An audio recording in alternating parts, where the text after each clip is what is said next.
Ensure the liner is dry and free of mud and other contaminants. Overlap the adjacent Firestone EPDM geomembrane panels by a minimum of 4 inches. Allow the panels to relax for 15 minutes.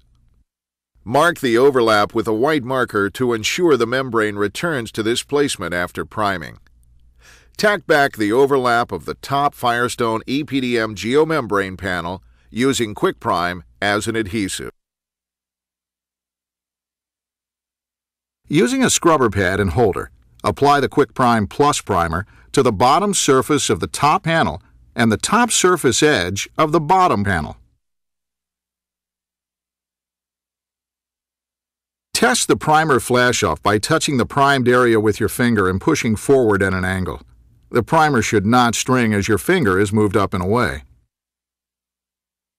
Adhere the 3-inch QuickSeam Splice tape to the primed surface of the bottom panel. Check the QuickSeam Splice tape alignment to avoid fish mouths or folds in the tape. Expose 1/4 inch to 1/8 inch of the tape outside the overlap. Remove the release paper and allow the top Firestone EPDM geomembrane panel to fall across the tape while pulling the release paper away at a 45-degree angle. Use a broom to brush over the splice to solidify the adhesion. Check for fish mouth folds and smooth out as necessary. Using a hand or stand-up roller, roll the seam longitudinally and across the seam in overlapping sections to mate the seam together. Using a compressed air source, test all bonded seams using a minimum 50 psi air supply directed through a 3/16-inch nozzle held within 2 inches of the seam edge.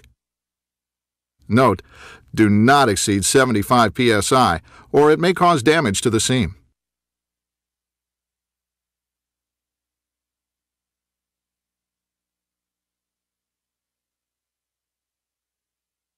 When using Firestone products, follow all appropriate safety guidelines.